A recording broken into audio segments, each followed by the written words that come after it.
That sound makes fugitives all over Northeast Ohio just a little bit nervous. It is time for Cuyahoga's Most Wanted.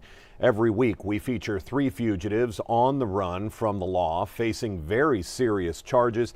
They are innocent until proven guilty, but they need to be in a court of law, not on our street. And it gives you the opportunity to clean up our community as we do every week. Let's welcome in Detective Red Dyer with the Cuyahoga County Sheriff's Department. Detective, how are you today? Thanks for joining us. Thank you, Dan. Doing okay. Just it's that time of year, getting over a little cold. Well, there you go. That's going to happen. Let's talk about why we do this. We have had this partnership with Crime Stoppers of Cuyahoga County and the Sheriff's Department for a number of years now. Why do we continue to do this? Well, Dan, it almost goes back to what you just said. It opens up the opportunity for the community to clean up their neighborhoods while remaining anonymous, get justice for these victims, which I think is very important. And it also opens up the potential for a reward, which we'll get into a little later. And let's talk about the success of this program. We have about a 75% capture rate, whether directly or indirectly, of being featured here on Cuyahoga's Most Wanted. 75% of them end up behind bars and in front of a judge, and that is the ultimate goal, especially when you consider some of the charges that our fugitives are facing.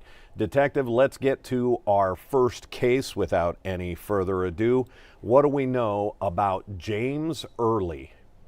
Well, Dan, what we know about James Early is that in July of this year, he actually pled guilty to domestic violence. According to reports in that case, James punched the victim numerous times before ultimately pushing them off a balcony. So we're talking about a very scary situation here. The victim actually woke up with blurred vision and ended up going to the hospital. They were diagnosed with a broken arm and a broken left toe.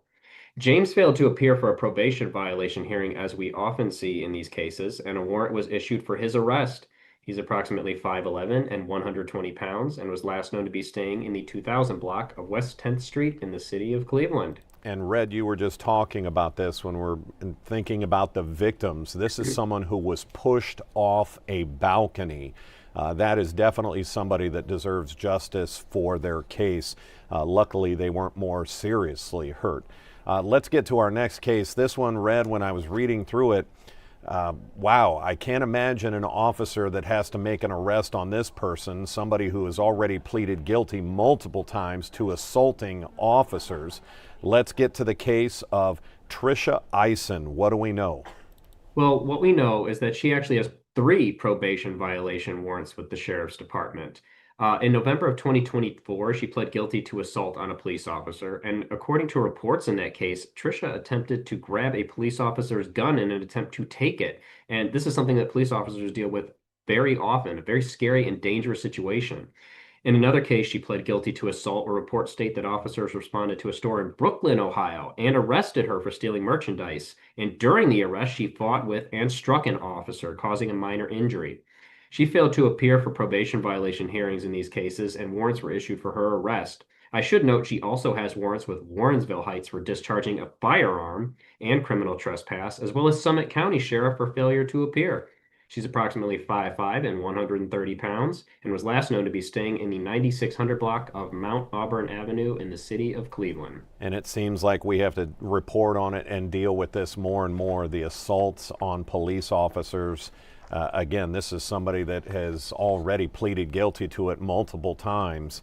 That's got to be a scary situation to be put in. Detective, we're going to take a quick break and come back to our third and final case. It involves a crime against a child, and as you say all the time, we know our viewers are passionate about protecting and getting justice for our children. So we will be right back.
And welcome back to Cuyahoga's Most Wanted. We've already had 2 fugitives. Let's hope those tips will come in on those. Let's get to our third and final case.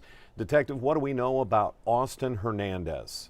Well, Dan, as you stated, our community is very passionate about protecting our children. Unfortunately, this does involve a child. In May of 2016, Ison Hernandez pled guilty to unlawful sexual conduct with a minor. As a result of this plea, he's required to register as a sex offender with the Sheriff's Department. According to the sex offender registry, the victim in that case was under the age of 13. Ison has failed to register with the Sheriff's Department sex offender registration unit, and they opened up an investigation into this matter, and they're asking for the public's help in locating him. He's approximately 6'1" and 138 pounds, and was last known to be staying in the 2400 block of Central Avenue in the city of Cleveland. Very important that sex offenders abide by the rules of their probation and their sentence, and part of that is registering with their county sheriff, the county that they reside in. Red, that's been 3 fugitives that we need to get information on. People, we get it, are sometimes hesitant to get involved. They don't want Mr. Hernandez to find out it was them who put in the phone call. They don't want their name to go in some file, and when he gets busted, he finds out it's him. This is why Crime Stoppers of Cuyahoga County works, and it works so well. Explain what happens if someone were to make a call into the tip line. Well, Dan, as we discuss every week, we don't take down your name, we don't record the phone calls, and we don't use caller ID. All contact that you have through us is going to be referenced through an anonymous tip number that we provide to you, so your information is never exchanged. And that's so important. And that tip number, I always say, think about it like a tracking number. We all get Amazon packages, and when you've got that tracking number, that's what helps you stay anonymous. You call back in 45 days later, see if it was your tip that led to an arrest, and you could be up for some reward money. Detective, we talk about it every week. This is a chance to clean up your community, but it's also a chance to get up to a $5,000 reward. So what do you want people to remember?